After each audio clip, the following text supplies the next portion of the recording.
democracy, 自由, freedom, 改革, reform. In the spring of 1989, protesters at Tiananmen Square began a revolution, or as the government called it, a counter-revolution, demanding these three things. Resisting the people's calls for democracy, freedom, and reform, the Chinese Communist Party violently massacred thousands of protesters. 36 years later, the Tiananmen Revolution is still being fought, in China and around the world. The protests showed the power of the people, and the government's bloody reaction showed just how far an oppressive government was willing to go to maintain control. From April to June of 1989, hundreds of thousands of students and ordinary people gathered in Tiananmen Square in a revolutionary attempt to pursue political freedoms in a time of economic reform. Deng Xiaoping and the Chinese Communist Party reacted with violence by sending in the military. The massacre brutally ended the protests and the Chinese people's hopes for political reform, as censorship of the protests has continued to this day, though many try to bring the actions of the protesters to the light. In the heart of Beijing, Tiananmen Square has historically been used for protests, particularly the May 4th movement of 1919, when young intellectuals demanded socio-political reforms and a socialist government, while parts of China were under Japanese control.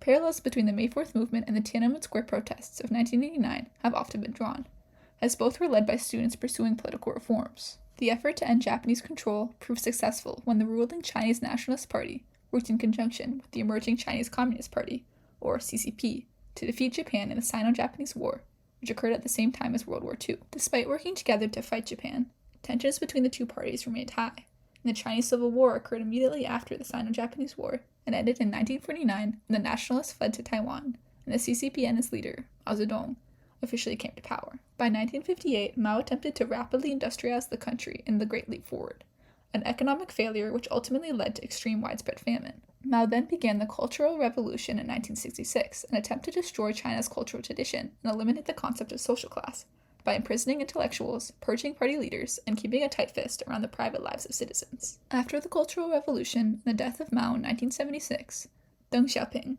a formerly purged CCP leader and opponent of the Cultural Revolution, became the paramount leader of China in 1978. In an interview in 1980, Deng Xiaoping said, "In the last couple of years before Chairman Mao's death, he said that the Cultural Revolution had been wrong on two counts. One was overthrowing all, and the other was waging a full-scale civil war." Shortly after his rise to power, Deng Xiaoping reacted to the failure of the Cultural Revolution by establishing the open door policy, which pushed for an expansion in education and a decline in poverty through economic reforms throughout the 1980s. Despite this, most people continued to struggle economically.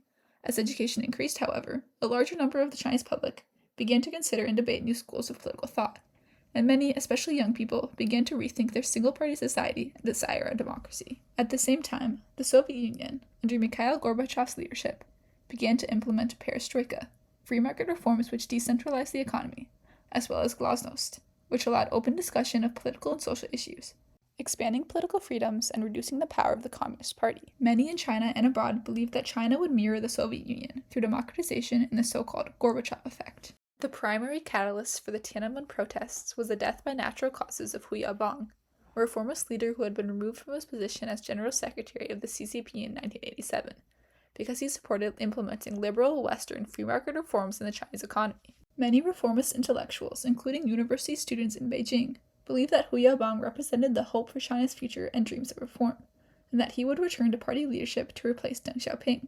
As Zhao Ziyang, another reformist leader, said in his eulogy at Hu Yaobang's funeral, "We should all learn from his total dedication to the party's cause, from his devotion to communism, from his strong sense of revolutionary obligation and political responsibility, and from his untiring service to the people. Over the past 2 years, he demonstrated wholehearted concern for reform and modernization." Protests began just hours after the death of Hu Yaobang on April 15, 1989, as Beijing University students gathered in mourning. Their protests memorialized Hu Yaobang and the reformist ideas which he stood for, including political freedom and democratization.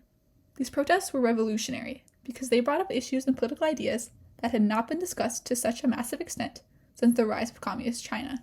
On April 19, 1989, 5,000 students from various Beijing universities marched to Tiananmen Square, where they remained for nearly 2 months. Related protests soon emerged in other Chinese cities, such as Shanghai, Nanjing, Xi'an, Changsha, and Chengdu. The revolutionaries continued to grow in number, especially after Soviet leader Mikhail Gorbachev visited Beijing on May 15th. The students exhibited their revolution in many ways. For example, they constructed a 27-foot-tall statue called the Goddess of Democracy, threw eggs mixed with paint at the image of Mao in the square, and conducted hunger strikes. Li Peng, the premier of China, declared martial law on May 20th because the students' hunger strikes and what the CCP called bourgeois liberalism were causing turmoil and gaining support from around China and internationally. After the declaration of martial law, many blue-collar workers, called thugs, joined the revolution in order to protect the students. The CCP feared the growing support for the pro-democracy movement and reacted to it with extreme violence. The People's Liberation Army began to surround Beijing in late May. At first, it seemed as though the army was only there to threaten, not attack the protesters. In fact, some soldiers joined the protesters in solidarity. But then, on June 3rd, announcements were made about a violent suppression that would occur in Tiananmen Square that night. Despite these warnings, the protesters remained. Between June 3rd and 5th, 1989, the People's Liberation Army massacred an unknown number of protesters, including children as young as 9. British students who were in Beijing during the massacre described what they witnessed. "We saw the troops run in, thousands, firing volleys wildly, bullets smashing the hotel windows. Then the tanks driving into the crowds below, and still the people stayed on the street, defiant, outraged." Western journalists, who had been in Beijing for the Gorbachev visit, documented the protests from the beginning and inspired the world with the Chinese quest for democracy. During the massacre, the Western press focused especially on, and garnered a worldwide reaction to, a solitary man dubbed Tank Man, who famously blocked the path of a tank as it exited the square, and whose identity and fate remains unknown. But Tank Man was just one of up to 1 million protesters who experienced tragedy while fighting for freedom. While most of the students managed to escape after the massacre began, the so-called thugs stayed to stand off against the military and were subsequently imprisoned. Many were put on death row and executed. Most were sent to Laogai, or reformed through labor prisons, which were modeled after Soviet gulags. Prisoners faced abusive conditions in the Laogai, and many struggled financially and with their health after being released. To this day, they are isolated and surveilled by the government. The blue-collar workers who supported the students are often excluded from the historical memory of the protests, despite being the ones who oftentimes suffered the most, because they were seen as less educated on the political goals of the protests.